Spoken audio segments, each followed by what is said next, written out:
कहते हैं अगर भगवान को सच्चे हृदय से पुकारा जाए तो भगवान ज़रूर सुनते हैं। इसी बात का गवाह और इतिहास आपके सामने है, जो बिहार के वैशाली जिला के हाजीपुर शहर के साथ में गंडक नदी के किनारे कोनहारा घाट के नाम से प्रसिद्ध है।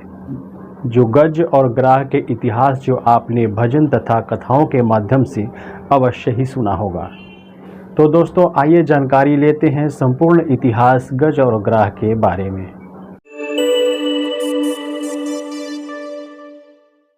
और इधर सामने हरिहर क्षेत्र है जो छपरा जिला में पड़ता है।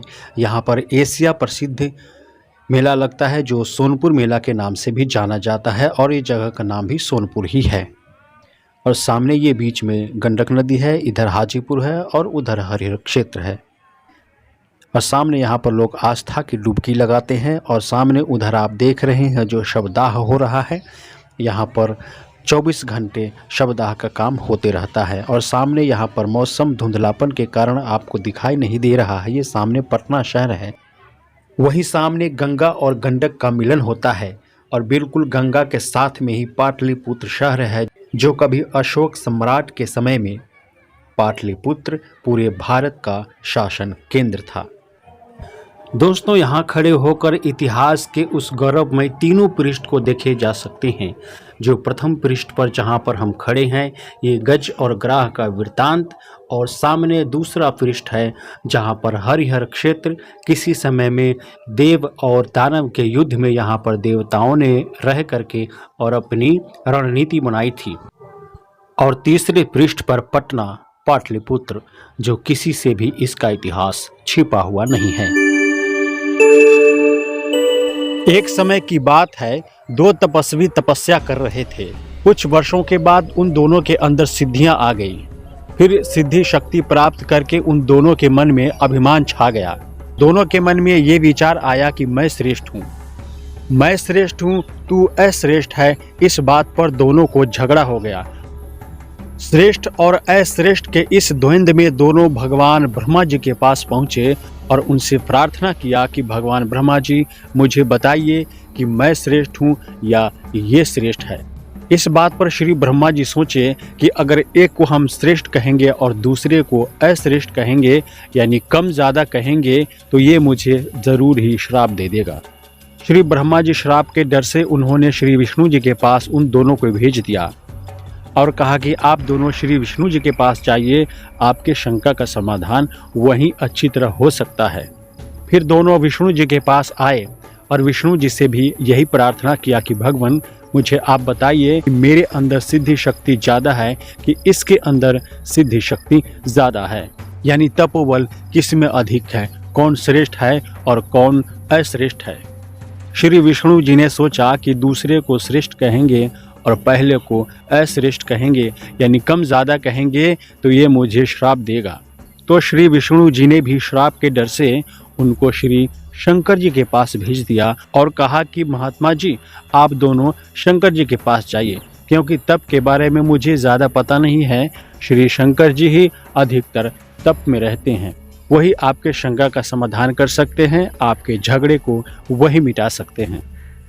फिर दोनों श्री शंकर जी के पास पहुँचे। शंकर जी के मन में भी वही उथल पुथल मचा। उन्होंने भी यही सोचा कि एक को बड़ा कहेंगे और दूसरे को छोटा कहेंगे तो ये मुझे श्राप देगा और मुझे दुखी करेगा। फिर उन्होंने एक युक्ति बता दिया कि आपके झगड़े इस प्रकार मिटेंगे, आप धरती पर ही जाइए, वहाँ पर मतंग ऋषि तपस्या कर रहे हैं, उनके अंदर तपोबल बहुत ज़्यादा है, वही आपके शंका का समाधान कर सकते हैं और सही सही बता सकते हैं। फिर दोनों तपस्वी धरती पर आए और मतंग ऋषि के पास पहुँचे। मतंग ऋषि कुछ ही दूरी पर तपस्या कर रहे थे और मतंग ऋषि का शरीर लंबा चौड़ा था। मतंग ऋषि के प्रति एक के मन में ये विचार आया कि ये तो मगरमच्छ जैसा पड़ा हुआ है, और दूसरे के मन में ये विचार आया कि ये तो हाथी जैसा पड़ा है। मतंग ऋषि अंतर्यामी हो चुके थे, दूसरों के मन की बात जान लेते थे। फिर मतंग ऋषि ने कहा, साधु के प्रति ऐसा विचार रखते हो? जिसने मेरे बारे में हाथी जैसा सोचा है वो जाके हाथी बनो, और जिसने मेरे बारे में मगरमच्छ जैसा सोचा है वो मगरमच्छ बनो।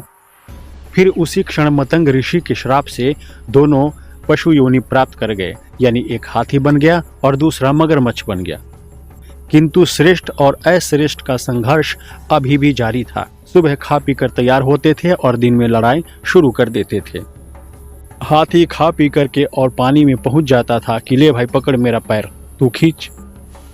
मगरमच्छ पानी में खींचता था और हाथी ऊपर खींचता था।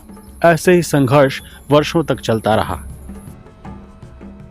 आखिरकार हाथी कमजोर पड़ गया और लास्ट दिन की बात है, मगरमच्छ हाथी का पैर पकड़कर वो पानी के अंदर इतना ज़्यादा खींच ले गया कि सिर्फ उसका सूंड बाहर था, पूरा शरीर पानी के अंदर चला गया था।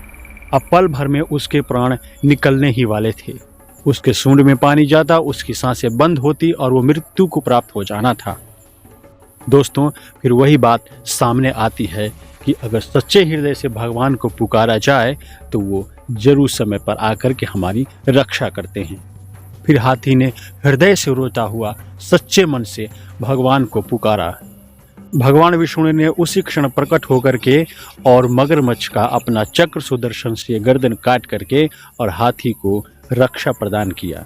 फिर मगरमच्छ ने भी भगवान विष्णु से प्रार्थना किया कि भगवान, हमारी लड़ाई तो बराबर की थी, फिर आपने इसकी रक्षा किया और हमें क्यों नहीं? भगवान विष्णु बोले, हम तुम दोनों को ही स्वर्ग देंगे। फिर हाथी को भी स्वर्ग भेज दिया, उसकी भी गर्दन उसी समय काट दिया और मगरमच्छ को भी, और मगरमच्छ का तो मुक्ति पहले ही हो चुका था। भगवान विष्णु ने दोनों की आत्माओं को स्वर्ग भेज दिया। दोस्तों, यहाँ पर वही प्रश्नवाचक चिन्ह लग जाता है कि कौन हारा, मगरमच्छ हारा या हाथी हारा।